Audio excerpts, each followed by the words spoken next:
السلام عليكم ورحمة الله وبركاته، يا رب تكونوا بخير. ومعانا سلسلة جديدة من مباريات شطرنجية عالمية. كلنا عارفين السلسلة الشهيرة بتاعت بوبي فيشر اللاعب العالمي. 60 مباراة أو الستين مباراة الخالدة لبوبي فيشر. كلنا تابعناها وناس كتيرة غطت المباريات دي، وعلى فكرة الستين مباراة دول معمولين في كتاب لبوبي فيشر وهو بيعلق عليهم. السلسلة بتاعتنا دي الستين مباراة الغير خالدة لبوبي فيشر. طبعا ممكن تزعل عشاق بوبي فيشر السلسلة دي، بس كلنا عاوزين نشوف بوبي فيشر وهو بيتنفخ او بيتغلب من معظم اللعيبة. تعالوا نشوف مثلا اول حلقة معانا من سلسلة المباريات الغير خالدة لبوبي فيشر. كل حلقة هنجيب بوبي فيشر وهو بيتغلب، لان هو في السلسلة بتاعته جايب نفسه وقاعد عمال بيتنطط. أنا عن نفسي حسيتها كده، بيتنطط على اللعيبة اللي بيلعبها وبيقول لهم أنا جامد قوي والكلام ده. فاحنا هنجيب السلسلة بتاعتنا دي وهو قاعد عمال بيتنفخ أو بيتعجن من اللعيبة دول. هتبقى حاجة جميلة ولطيفة، وإن شاء الله تبقى حلقات ممتعة ومسلية.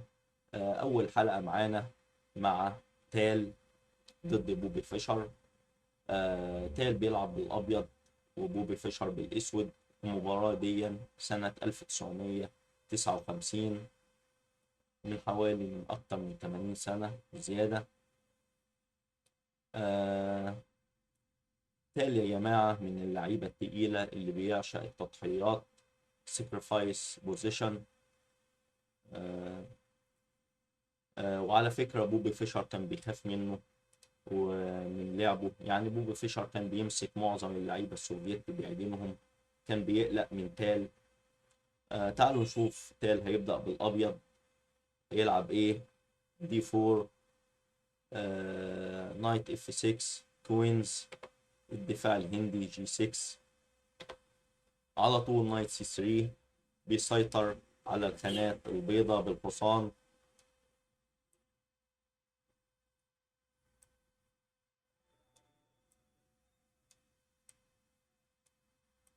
زي ما حضراتكم شايفين كده،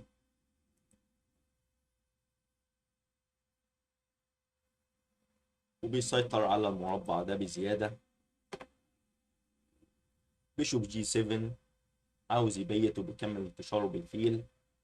اي 4، بيسيطر على الوسط. دي 6، بيشوب اي 2، تبييت.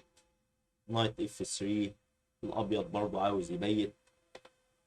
اي 5، بيضرب الوسط بوبي فيشر. على طول تال قال له انا ما باكلش وبفتح الوسط على الملك بتاعي.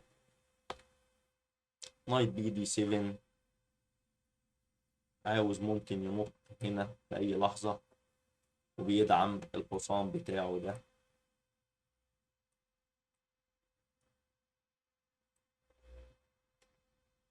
بيشوب جي 5، اتش 6، امشي بالفيل.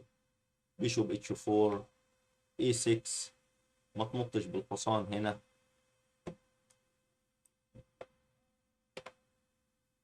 نايت دي 2، كوين اي 8، تبييت. نايت اتش 7، بي 4، بيقول له المربع ده ممنوع تنط فيه بالحصان بتاعك ده. نايت جي 5، قال له لو عاوز تاكل الحصان بتاعي اتفضل. قال له اف 3، حصانك ملهوش عازة. اف 5،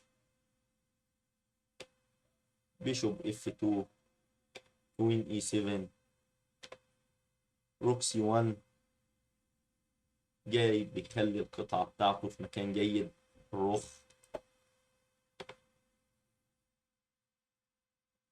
نايت اف 6 بيدخل الحصان جوه اللعب. سي 5 قال له انا جاي العب على الجناح ده واخد عليك تفوق فيه.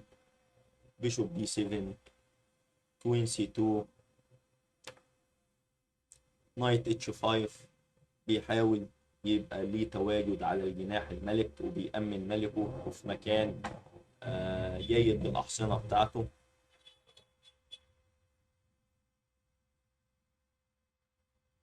على طول بي 5، اف في اي 4، نايت دي في اي 4، نايت في اي 4، اف في اي 4، نايت اف 4. جاي بيقول له انا جاي عاوز الفيل بتاعك ده.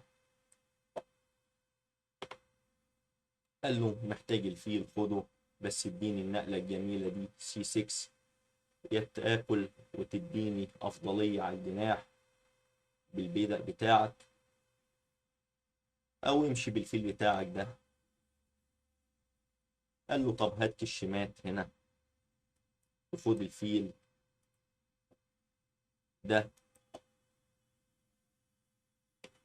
قال له يا ابني انت ما سمعتش عني. بيشوب اف 3 حمية المات. بي في سي 6، دي في سي 6، بيشوب جي 4، بيشوب في جي 4. قال له هات مات برضه. قال له بيشوب اي 3، كشفت وحميت مربع المات. اف بي 5، بيشوب في اف 4، اي في اف 4، نايت في بي 5. تال قاعد عمال بيقزقز في القطع والعساكر. روك اف 7، كوين سي 4، اربط لي الرخ ديا يا ابني.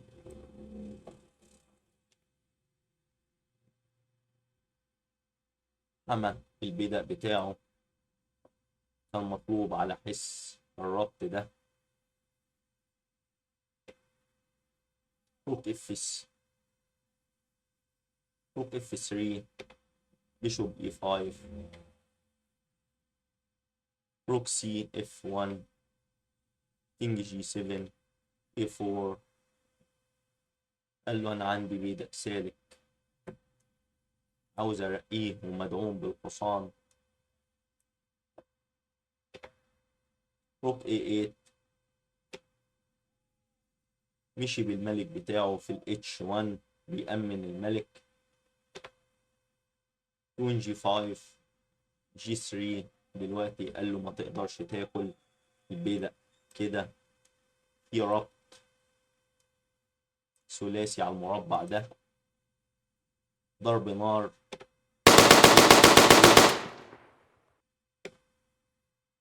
جي في اف 4.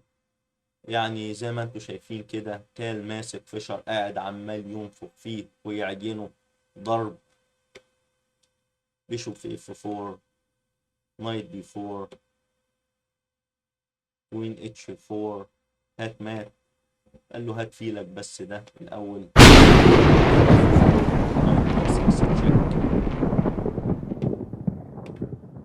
كش تاني.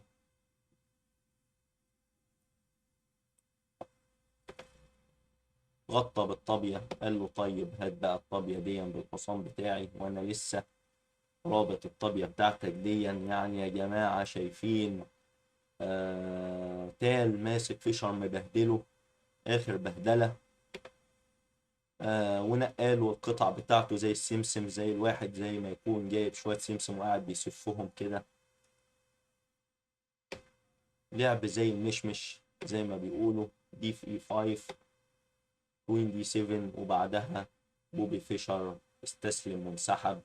قال له ارحمني يا تال، ايه الهجوم ده كله؟ وزي ما حضراتكم شايفين سلسلة ممتعة جدا، بنشوف فيها بطل العالم بوبي فيشر وهو قاعد عمال بيتعجن ويتنفخ ضرب. رب تكونوا انبسطتوا، وأتمنى حضراتكم مشاهدة طيبة. والسلام عليكم ورحمة الله وبركاته.